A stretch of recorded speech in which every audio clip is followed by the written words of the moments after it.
And as you know, we have this session together with the Economy of Communion. And, this is a project that maybe you've heard of before in the past. Maybe we've associated it with owners of a business, perhaps. But also throughout the years, we've learned that there is that aspect, but there's so much more. So we're very, very grateful to have this moment together where we can walk along with those who work directly with the economy of communion and learn maybe perhaps more about it, what it does. We're going to also look at what the economy of communion can offer each one of us, but then in turn, what each one of us can offer the economy of communion, and then understand the practices of the life of the economy of communion, not so much as owning a business, but also just the practical everyday life, which I think we all believe can be part of our lives, which we can live as well. So I would invite and I thank Jon and Nick for being with us and giving us this opportunity. And I'll let you take it from here. Well, thank you so much, Mike. It's an honor to be with you folks today. And we have another one of our commissioners, Paul Catipon, is also on the call. And so Paul will also be sharing with Nick and myself. So we're delighted to jump in. And our plan today is to cover some of the basics of the EoC. Certainly we'll start with what is the EoC and how do we do what we do. Then we'll talk a bit about what we have to offer the Gen folks on the call. And third, we'll explore in a conversational way ideas you might have of ways you'd like to plug in with the EoC, become involved. And then fourth, if there's an interest, we'll talk about what it looks like to start an EoC group in your physical location. So both virtual as well as in person. So with that, I'll go ahead and turn it over to you, Nick and Paul, and if you guys want to introduce yourselves and then talk a bit about what the EoC is and how we do what we do, that'd be great. Very good. Well, thank you, Jon. My name is Nick Sanna. I'm an entrepreneur in the Washington, D.C. area. And my encounter of the EoC happened when I finished college in many years ago in the early 90s. And I remember I was finishing my studies in economics and also finished business school. And I was pretty depressed as a student because and I remember, one of the entrepreneurs told us, you need to decide in life whether you want to be the anvil or the hammer. And we're like, well, that's pretty depressing. I don't see the world like that. I don't subscribe to, I don't want to live in a world where you're either the anvil or the hammer. And on the other side, I wanted also to do work in international development and realize that a lot of initiatives that we are studying, there was a lot of waste, not very effective. And it's like, what's the outcome here? Is, just we need to give up and, and go with the flow. And I remember that time I heard about the Economic Union starting in Brazil, and where some entrepreneurs, basically, stood up and asked the founder of the movement, of the Focolare movement, Carol Lubick, that they could help, address some of the issues they were experiencing in their community, where even by being generous and helping with surplus, they couldn't meet the, the needs of all the poor in their city. And so the entrepreneurs said, we can help with our enterprises and in different ways, which we can explain later. But that for me was a start, of a big journey, because again, I finished business school and I hated business people at that point, because I felt that, there were greedy people taking advantage of others, that I couldn't see a model that where they could match with my view of wanting to change the world for the better. And the community became that journey for me, the way to basically find a purpose, through business, and not instead of business. And so there was, pretty exciting journey. I'm happy to tell you more, later. So with that, Paul.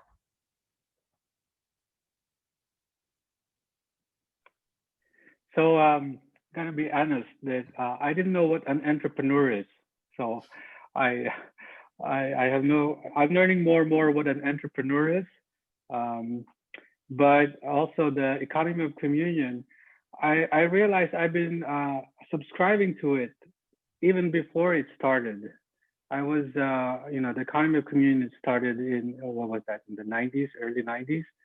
But way before that, when I was working in the corporate world, I was already against the corporate, the pie. I saw that the higher you go, the bigger the pie you get. And the people that were working the most, they are the ones that are getting the crumbs.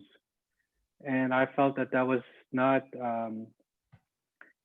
right. So something that was not right. So I was thinking this is not really the right way to do. So, but you're working in a corporate world where that's so much the corporate culture. Back then I was working in the bank too.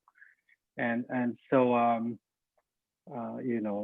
I think embedded by the focolare spirituality were relationships that your coworkers and everyone else are your brothers and sisters, make you think differently. So when the economy of communion started, I was very interested in it, but I didn't think that that's for me, because I said, just like everyone else said, that's for the people who have businesses. Those are for the CEOs or the big businesses. But throughout the years, I realized that it's really about creating these relationships in the working world, wherever we are. So that means it's really for everyone, because there's something different that later on we'll talk more. What makes an EoC different than a non-for-profit or a charitable organization? And so there's some nuances in there that I've learned more and more. And certainly now, this last 11 years that I've been running my company here in New York City, I attribute the fact that it's still surviving, and actually more than surviving, it's thriving. It's because of the principles of the economy of communion, the way the company is set up to work, and the way all the employees and everyone associated to me try to abide to. So that's a little bit about myself. Very good. Thank you, Paul. So, John, if it's okay, maybe you can say something a little bit about the origin and maybe how we're trying to live it, before maybe opening up to other topics. Is that okay? Sure, please. Yeah. So, just want to get a feel for the audience here. How many are familiar at all with some aspects of the economic communion? Do you know something or anything? So, something. Okay. You know a few things. Okay. So, maybe in summary, there is this perception in, especially in the circles that surround the focolare movement, that EoC is an activity of entrepreneurs that share their profits, to help people, in need, which was the origin of it. They share their profits when they can generate them in three ways. One piece is to help people in need. One piece is to help structure that form people to a culture of giving. And another one to reinvest in the business, so the business can continue to prosper, continue to generate profits. But it didn't stop there. From the very beginning, it realizes how we generate profits is as important, as the gesture of sharing some of those profits with people in need. And so what are the relationships we're having in the enterprise, with our customers, with our, with our colleagues, with the community around us,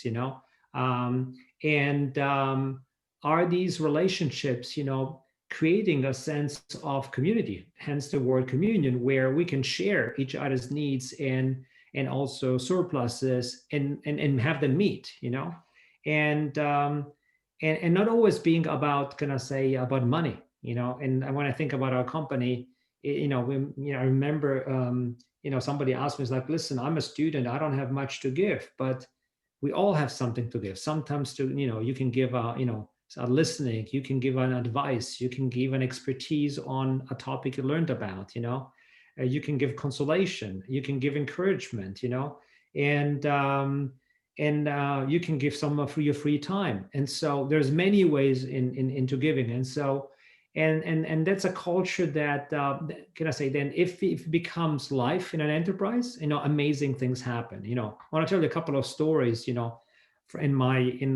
companies I've been working with in the past few years. There was a situation in one of our companies where, and this is not just about money, one of our colleagues, he got diagnosed with leukemia, and very severe illness, which required a lot of lengthy hospitalization. And so this person basically went on short-term, then long-term disability. Salary was dwindling down.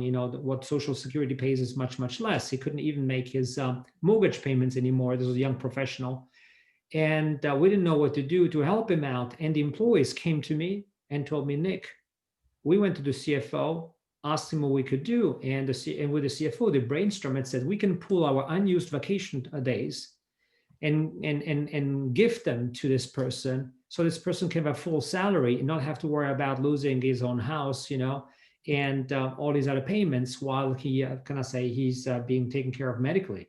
So I was blown away when I heard it. It's like, I was blown away by the simple things, or another experience, I remember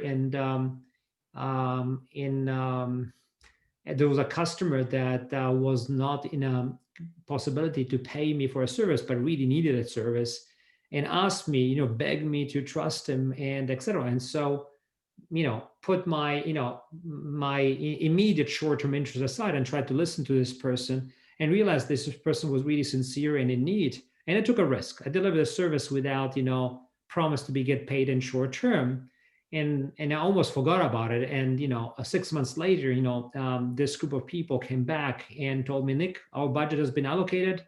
Oh, we are still super grateful of things you've done for us in the last few months. And here is a payment, actually a bit extra because of the gesture you made and the help you provided. Now, these are just a couple of examples of simple things that can happen in EoC businesses. They become the norm, where it is.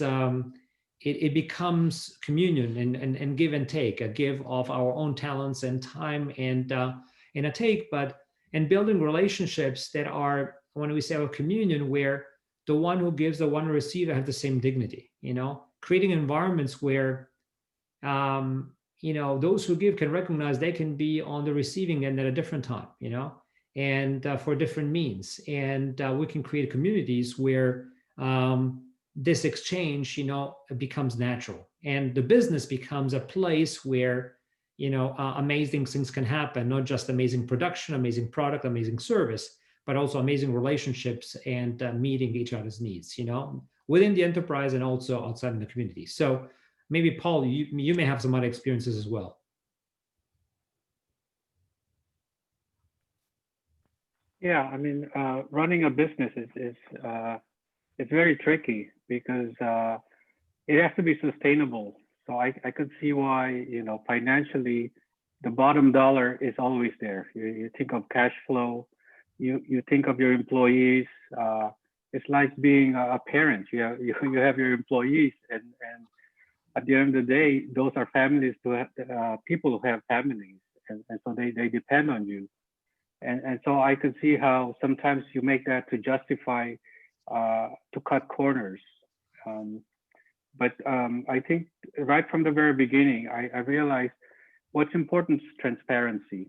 So if we are transparent to our employees, to our vendors, and they see that we're all in this together, because what happens when I've worked in different fields, that people suspect of everyone, says, oh, well, yeah, my boss, he always makes a lot more money and I'm doing all the work, right?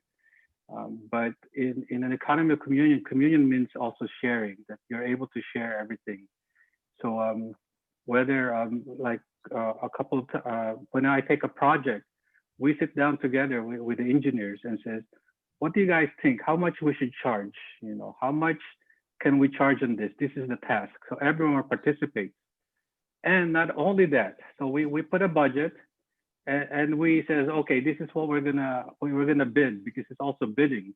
You bid on the project, so you try to be also very fair. And so when we win the projects, we says, okay, this is the money we have, so everyone knows it. And at the end, we says, okay, this is the profit we have. And we share it among ourselves too. I says, look, this is the profit. So you take this because, the profit does not just go to the shareholder, which is me at this point, because profit means also sharing it with everyone. So first of all, sharing of the profit of talents, because when you do that, then the employees themselves become so motivated. So they start thinking, look, Paul, we already have the network configuration for this project. Let's save this so that next project, we're going to be more efficient and we're going to save more time. Why are they thinking that? Because they said, well, if we save more time, then we could have also more profit, right? So, but it's a motivating. I don't have to motivate them, say, hey, you guys, don't take too much time. It's a self-motivating. So that's what I say, that there's a lot of these practices that makes it very self-sustaining, that the more everyone's participating, like in the family, the more it becomes more enjoyable. But it's also not, obviously not, it's not always success. There are many times there are difficult times. I have also had to lay off people just to think that when you're running an EoC business, doesn't mean like everything is going to be great. So you're faced with all the different ethical questions also. But what I've seen also is if you're faithful to even the small things, then the big things becomes easier. But if I'm not faithful to the small things, everyone sees that, and the big things becomes much more difficult. One last thing I want to share is also not so much also with the employees, but when you relate with employees with such transparency, my clients and my vendors, everyone sees that, and they are transformed. I have a competitor, the one that came with me at Luminosa to speak. So she now abides with the economy of communion. Not so much as I talked to her about it, but the way she saw how I related to everyone, how I related to her as a competitor. So now she is an economy of communion, and she's hiring women to her company to give them, she says, Paul, you always give opportunities to the ones in the fringes. So I need to see that because it works for you, and I think it's going to work for me. So that's what she's doing that. So that's, to me, an economy of communion is a connection with your employees, with your vendors, with your suppliers, and the community. And later on, we'll talk about how do we actually help the community. So that's it. Yeah, well, thank you, Paul. I see there is a question in the chat. Joe is asking, what kind of business do we run and or own? And so maybe I can go first. It's I run a software business. In our case, we help large corporations quantify the risk of cybersecurity events. These old cyber attacks you hear about. We help them assess, the significance of those events in terms of dollars and cents, and then advise on what measures you can put in place to reduce that risk. So that's what we do as a company. So we're 100 people. So, Paul. Yeah. So I'm a little bit similar. I'm on the security, but on the transportation side. My company does systems integration on the different security. So access control, your cameras, your networks, different telecommunications. But just to say, when I started the business, I did get an MBA. So it told me how to start a business. And you said, you have to have a business plan. You have, your plan. I didn't do any of that. I just said, I also didn't think I was going to start a business. I just said, I'm going to be an independent contractor so that I'm only worrying about myself. Don't need to worry about anyone. I'll be my own boss. I'll make more money. I'll have more time. And a lot of that was not true, but at least what prompted me was saying, go for something that I felt like, okay, I'll be an independent contractor. And then from then on, people saw something in there that it was almost like bigger than me, how the company became bigger, because there was something in there. People saw the way I conducted business. And so more and more businesses came, and more the employees, and each of the employees coming in subscribed to this. Some of them, kind of feel natural. Some of my employees know the economy of communion, some of them don't. but everyone subscribed to the way the corporate culture is set up. So so that's my business. We're about 15 people, and we're headquartered here in New York City. But my employees are all over the place. So I have one that's in Florida, another one in Texas, another one in Germany, and then another one in Houston, and then us here in New York City.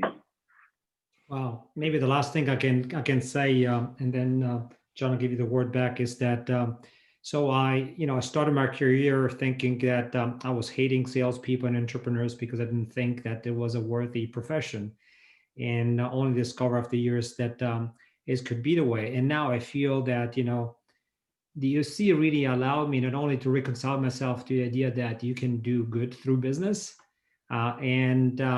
but also made my life a little bit more wholesome.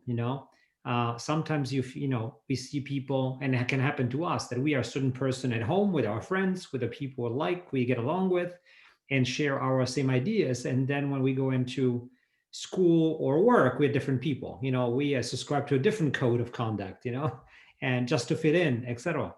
And I think with EoC, it really helped me be myself wherever, the same person, both at home and at work, and feeling I'm changing the world, because not only are we coming up with products that are very innovative and helping customers, but also building relationships so we can be a model of a better world, of a new world, at work and with the people that relate to us, whether it's customers, people around us in the community, the employees, of course. And I feel, the same love I want to put in my relationship with my wife and kids, et cetera, is the same one that I have with the, employees, customers, et cetera. And so that's very, very, very unifying, and I can say it was not always like that in my career. So. I wanted to ask one question of you, Nick, because I think folks would find it very interesting. Having worked with big corporations, I was an employee and managed projects and processes. I know sometimes it's easy to feel like it's difficult to be the one influencing things if you're not owning your own company. So I know it's interesting that even though not everybody in your company, like Paul, subscribes to EoC principles, you've been able to influence and encourage them in that direction. And I know you report to a board, and it's not always easy to live out these principles. Tell us a bit about how you do it as, as a CEO and as somebody who's under the authority of the board, and any tips you might have for young adults as they begin their careers in, corporate business life, where they're in an entry-level position and maybe it's really hard for them to live their values. Yeah, maybe I can share a little experience. And I remember at some point in the course of the company, I hired our first VP of marketing, and so and it was heartbreaking to realize after a few weeks that this person couldn't relate to our products. And that's really problematic. If the VP of marketing doesn't relate with the product, it's like, it doesn't work, and I remember I called this colleague in my office about to announce her that's not working. We need to part ways. And she comes into my office, and this lady starts crying. It means like, what's going on? We didn't even start talking. I was like, Nick, I've been diagnosed with a certain stage of cancer. Oh my God, I don't know what's going to happen to me, and this and that. And for me, like, one of our company values is put the other first, And I said, okay, I'm going to have to live this now. It's all about her, well-being. And I listened to her, and we had a discussion, and I told her, listen, don't worry about it. We have a good healthcare plan. Take all the time off that you need to take care of your health, and don't worry about work. And she says, Nick, it's going to be a longer deal. This may be many, many months. And I said, listen, don't worry about it. We would, when we say we put the other one first, we would do this. And so I met with the management team, and I asked them, if they were in agreement to support her, during this ordeal, and keep her on the payroll on a full-time basis. And so she could get, not only the income, but also the benefits. And I was refreshing to see the management team to all agreeing. But then I had to tell the board, because she was a highly compensated employee and an executive. You need to tell the board what's going on. and then I want to hire another VP of marketing. And so I went to the board, and I remember explaining to the board, these are investors, institutional investors, and telling them about the situation, our decision. And when I told them that we wanted to keep this person full time for, up to a year, they were like looking at, there was a silence in the room. Suddenly became tense, and some looks of like, I could really tell they were thinking, Nick, we hope that you guys know what you're doing here. This is not customary. This doesn't seem prudent. And then one of the other board members spoke up and said, Nick, we commend you guys. This is very courageous. We wish, this is how we would like to be treated as well. And so there was a moment where somebody, I exposed myself, I decided to make myself vulnerable. I had no choice, but also, I wanted to really defend our choice in front of the board. And I was grateful to see that the board, one board member embraced that in front of everybody, and then everybody piled up, everybody that didn't want to feel like they were the tough people, not supporting us in the process. And it was a moment where the board had to make a decision to embrace our, culture code or not, And for me, there was a moment where that couldn't have happened if we didn't make the first step, And if I didn't make the first step in listening to this person. By the way, that person came into my office a few days later and said, Nick, you called me the other day for something, and I had my own problem, but you didn't tell me what you didn't mind. And me like, oh my God, what I'm going to tell her is like, I want to love her, and I got to be also truthful. And so I told her that I was calling her to tell her that I was terminating her, position, her employment, because it was not a fit. And she sat down, looked at me, like, and now what? It's like, no, nothing changes. I want to tell you, this was the intent, but we embraced it. We're not going to leave you here looking for a job during this situation. Nothing changes. And she went away like, amazing. By the way, long story short, she is on the mend now. She recovered. We parted way at the end, and she started looking for a job while still employed by us. And we're now friends socially, We created a relationship that bond us while it was not a fit in the company. She understood where we're coming from and really appreciated how she was treated, and that bond will remain forever. Well, that's wonderful, Nick. Thank you. I think a great example too of the importance of being authentic and courageous, of taking the first step, of being clear about your values, and even with those who are over you, right? The board or other executives, it's important to voice your truth. And I think that's, you're right. When you do that, it starts influencing other people. So just a word of encouragement for those of you who are starting out. It's scary, but take heart that as you say and do the right things, others will follow. Because at the end of the day, I think we all want to be treated well, right? Like your board members, they recognized the company was doing the right thing for this marketing executive. So, well said. Well, Mike, thank you for your question about starting businesses. And so for those in our audience who are curious about starting a small business, Nick and Paul, and I'll chime in my 2 cents as well. What are some key things that you want to tell them as they are starting so they can start well? And are there particular resources you would point people to who want to start a business? Well, I'll start. A couple of things, whether starting a business or starting a job. Half of my staff are under 30. And so I work with some of the people, and it's interesting. I enjoy also my clients. I work with a lot of people who are in their 30s that are starting their career.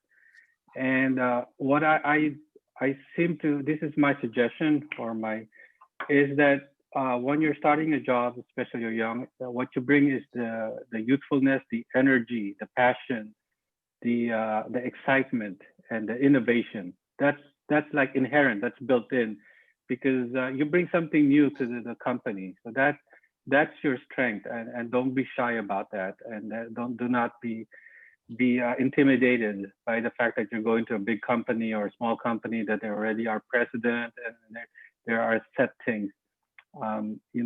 you do them injustice if you don't bring your innovation and your excitement. But one thing that I've seen is that for everyone, but also for the people who are starting, it's not so important your technical skills than your soft skills, your relationship skills. That really will set you apart. I've seen this over and over, that if you know how to relate to people, then if you know how to collaborate with people, if you know how to work with other people, then whatever project you're working on, you will be very successful. That project will be more successful. I've seen some people who are very technical, but very arrogant. And most likely than not, it's not going to go far. I mean, it may go successful once or twice, but then in the long run, that's really not sustainable.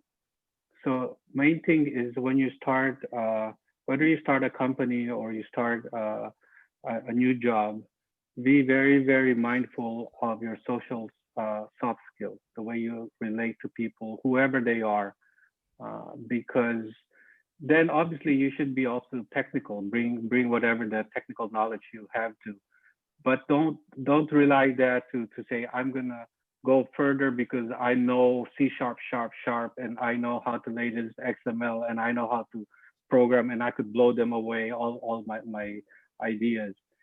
That could be actually a stumbling block, and I've seen that over and over.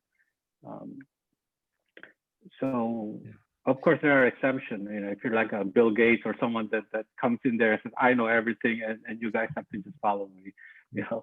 But for the most part, that's important. Now, starting a business or starting something, I think you got to look for your passion. What is your passion?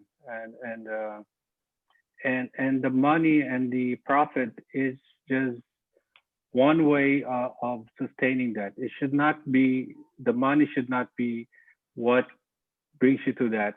You know, they said that the difference between an entrepreneur and a speculator is that a speculator goes into a business for the money. So it doesn't matter what means to get there. It's the speculation. The moment they get the money, then that's it. That's the goal. But an entrepreneur goes into a business for a service or a product, and the money is just a means to it. That's not the end. So it's important, you know. But you know, you got to be an entrepreneur where you see your passion and how you could contribute, and doing that with your soft skill, then I think then that can lead you to something. You know, it's very difficult. Statistically, businesses will fail in the U.S. Now it's a little bit better, but about 50% of businesses will fail in the first year.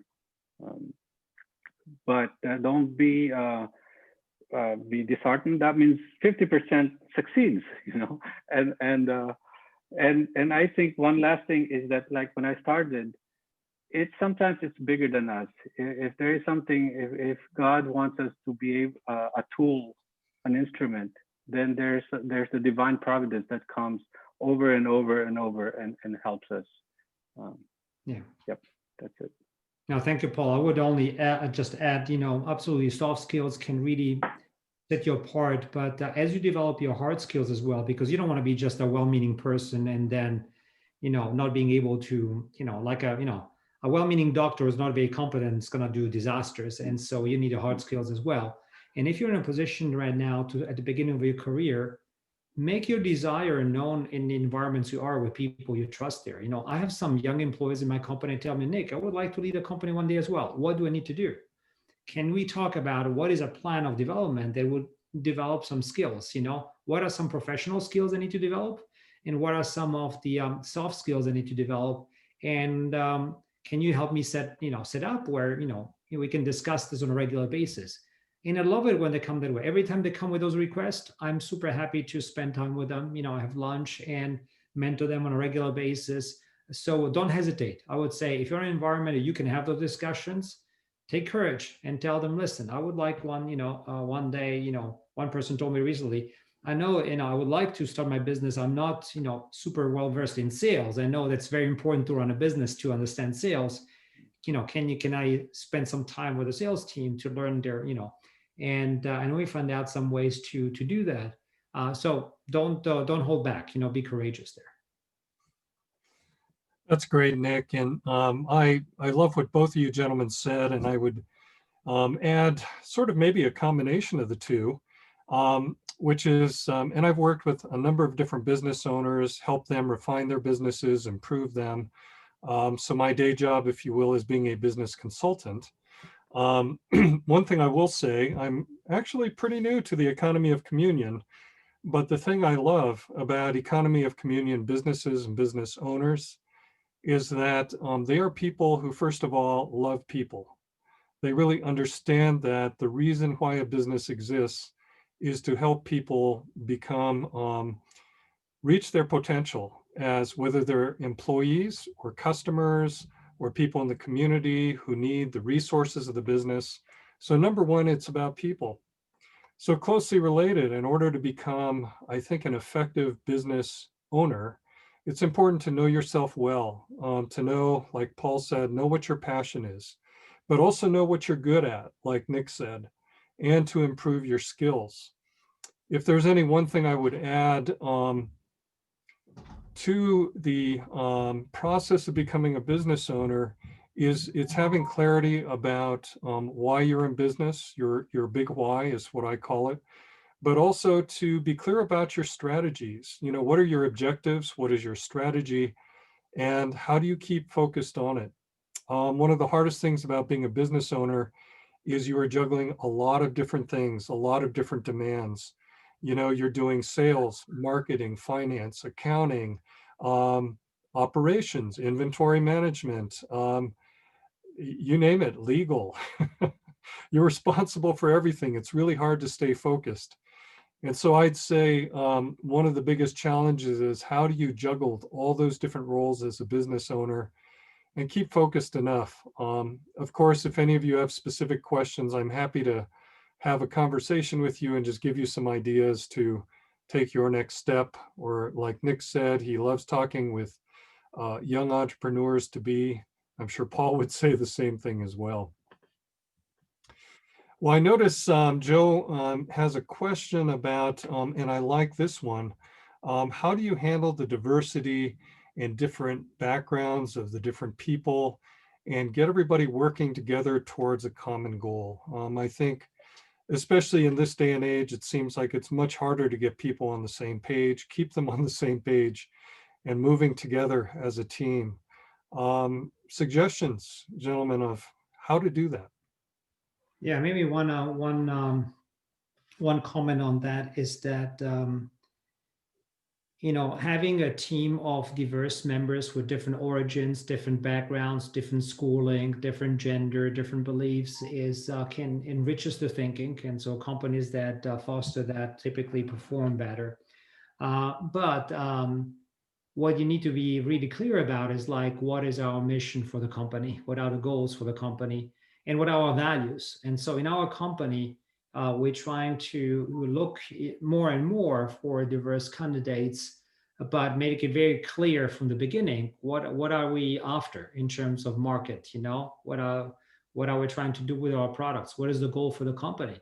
And what our values are. We make it very explicit. And so and then within these framework of the goals, for the company and the parameters, there's a lot of free thinking in there. How to get to the goal, there can be many, many ways. And this is where the diverse thinking can really help and enrich the thinking and have good ideas become better.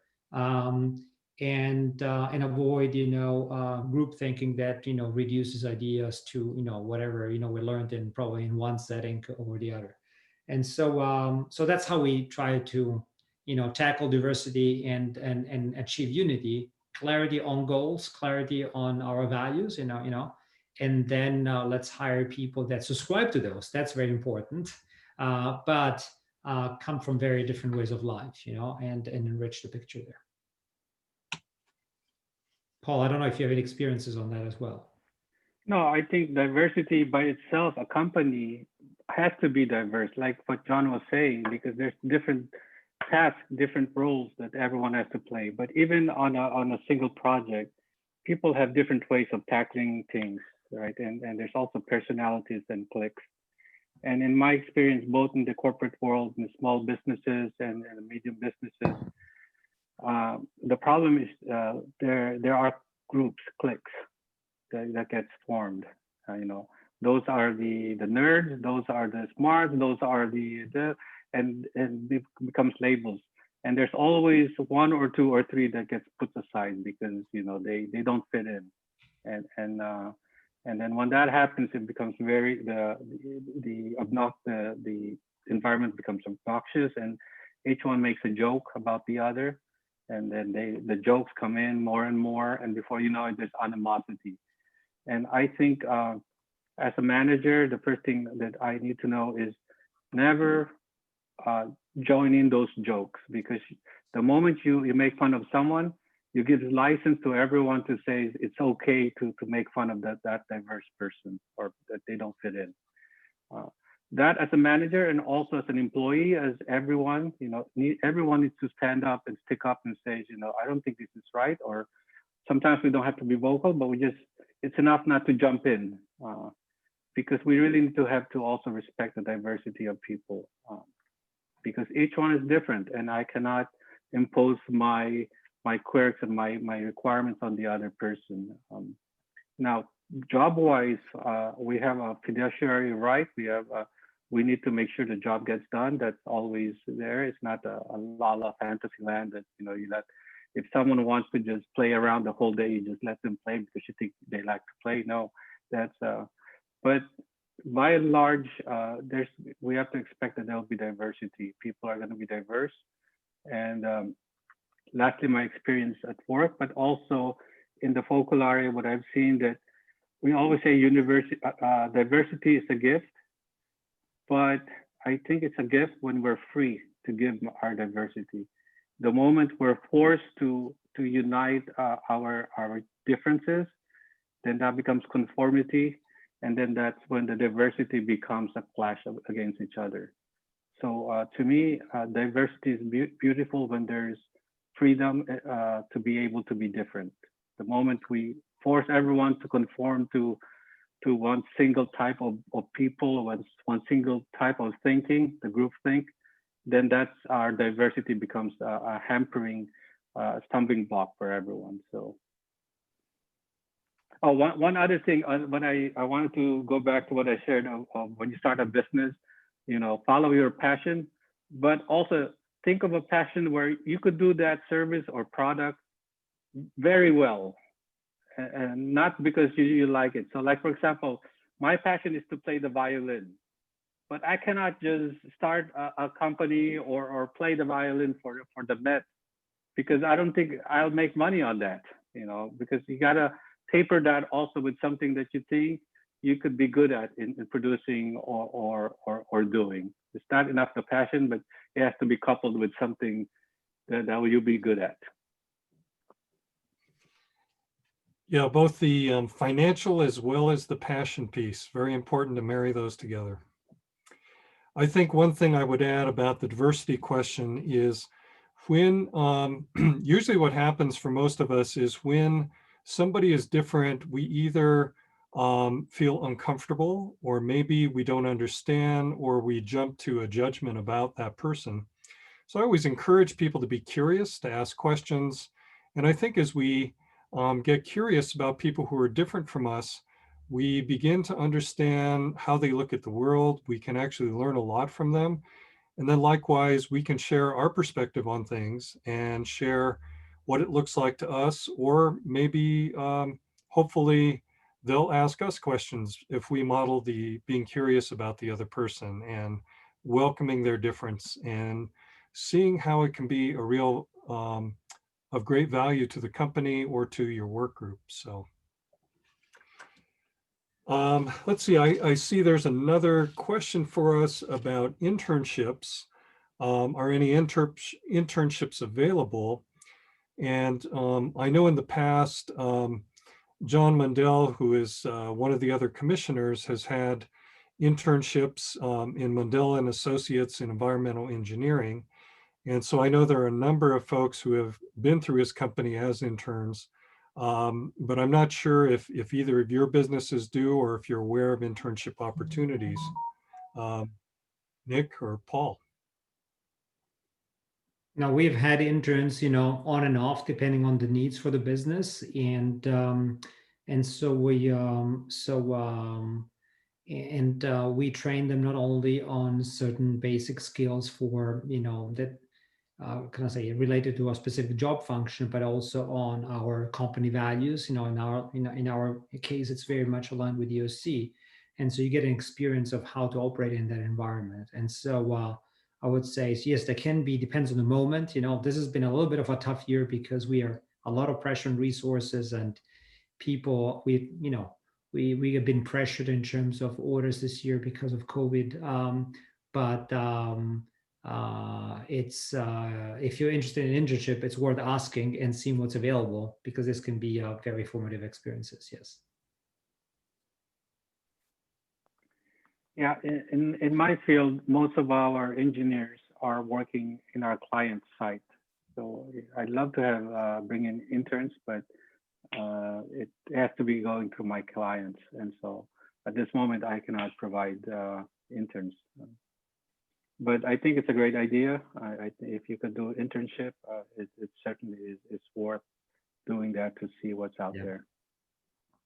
By the way, there is Matthew Callie is asking, what's the process of for a company to join the Economic Communion? Well, listen, it's a very difficult exam. You need to fill this 600 line questionnaire and pass the test. And no, actually, it's a joke. So the most important thing is, it's starting just to live the principles of the EoC. Starting to live the principles of culture of giving, that can lead to communion, and that's the most important thing, and it doesn't mean that every company wants to join the EoC and abide by some of its principles, needs to do everything perfectly according to the EoC, and there are some businesses that do everything by the book, as the EoC manual will say you should do. And there's businesses like me. I'm in a company where we're trying to abide by as many EoC principles as possible, but in our charter, we don't have the sharing of profits, with the poor in the community as a charter, and so we cannot do that. Okay, but doesn't mean we cannot live everything else. And so, and I can then maybe share some of my personal income with the people in need, some of my bonuses, etc. And so there is no just one way, flip the switch, EoC business. It starts with living the principles, oftentimes meeting with other entrepreneurs that are like-minded here, join together, maybe identify some initiatives where we can help one another, not just in terms of fellowship, but maybe even adopting some initiatives to support. I know in Indianapolis, there's this nonprofit that was started to help, women coming out of prison get back in the workforce. And that initiative was almost exclusively supported in the beginning by EoC businesses, and so the people who were involved in EoC in Indianapolis decided to support it as a group, And so, Paul, I think you are experiencing something in New York where you have people that had no idea of the EoC and the Focolare that actually are getting involved. And so, how do they do that? Yeah, so I have a few companies that are subscribing to the EoC. They don't subscribe like they go to the website and fill out the application. I tell them what EoC is and they see how I operate it. So like the fact that I shared that we bring in people who are having a hard time finding jobs. So that's one of the things.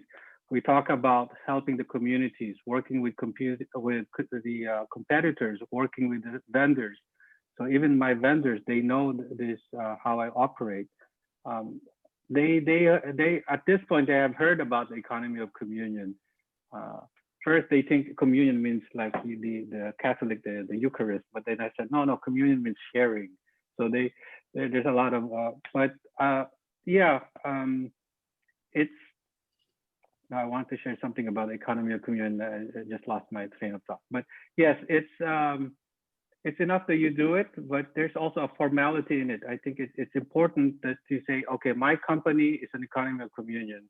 I put that on my website. I put that on my company profile, that my company, besides being certified by so many things, blah, blah, blah, blah, it is also part of the economy of communion.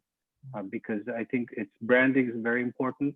And it also helps us to be part of this it's a networking moment where that also benefits everyone. So, and I would add that this is not just for business people. In our circles at EoC, we have entrepreneurs participate. We have young professionals, that participate because they want to live the spirit and understand it more and more and live it out more and more where they are and becoming agents of change. We have students that participate, by attending our events and finding inspiration for possible future ventures on their own, or for being, again, agents of change where they are and apply those EoC principles where they are.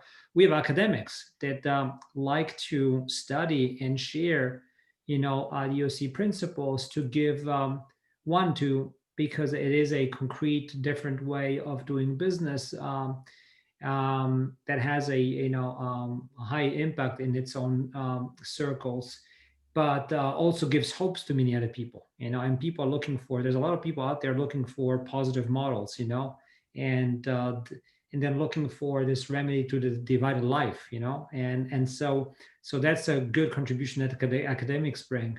And so again, don't think EoC just a bunch of entrepreneurs. It's an entrepreneurial club.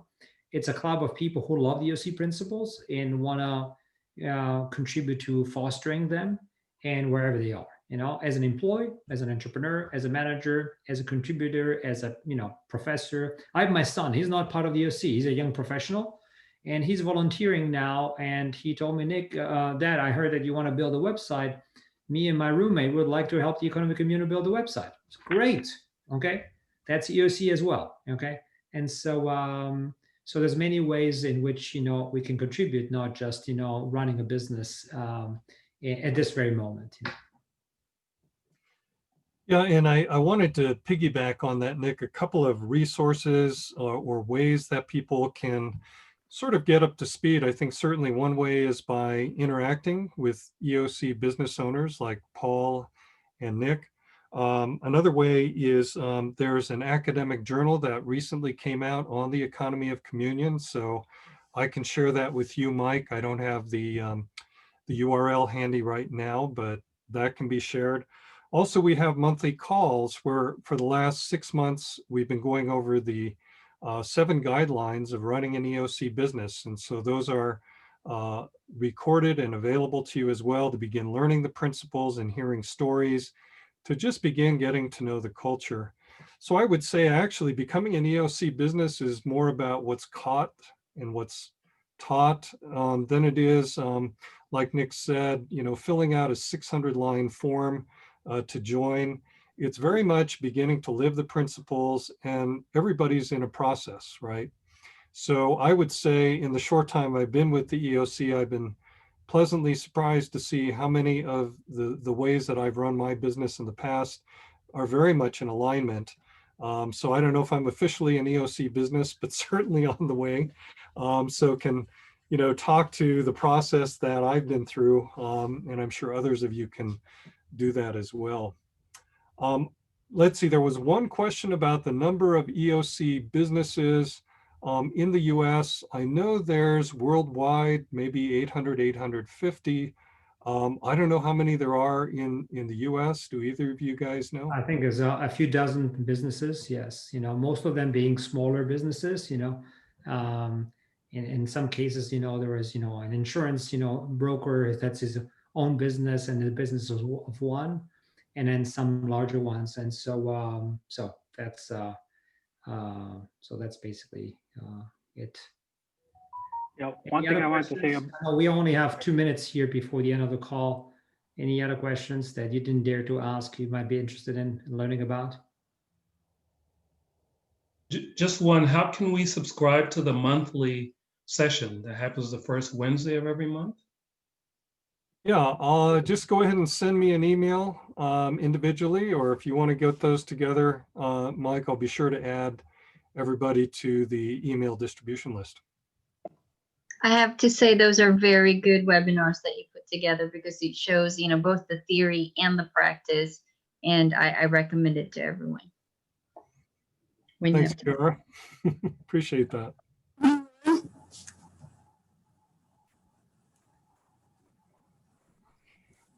Well, any other questions? Is that monthly webinar open to everyone? The webinars or? Oh, absolutely. Everybody is welcome. Yes.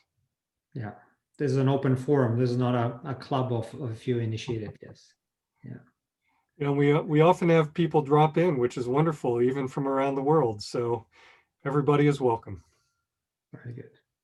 Well, I think that's all we had, Mike. So happy to turn it over back to you.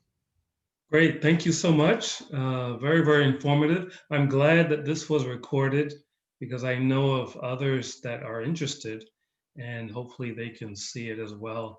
And also, I believe someone would like to go more in depth in the economy of communion, also in starting a business. So the fact that Paul, you and Nick own a business in the economy of communion, perhaps we can set up a future session where we go more in depth in the specific business. How do you really get it started? How do you handle details? I think that could be useful. Well, this was very great. Thank you so much. Happy to mentor. And again, if you have friends who are, I would say, giving up on business, as a way to live a worthy life or change the world, well, tell them there's a way. And even for you, give the business a chance. There's a way of doing it in a way that you don't have to feel bad about you as a person. Actually, you can really change the world. So thank you all. And we look forward to continued discussions. Great. Thank you very much. Thank you. Everyone. Okay. Thank you you. to everyone. Thank you. Bye-bye. Bye-bye.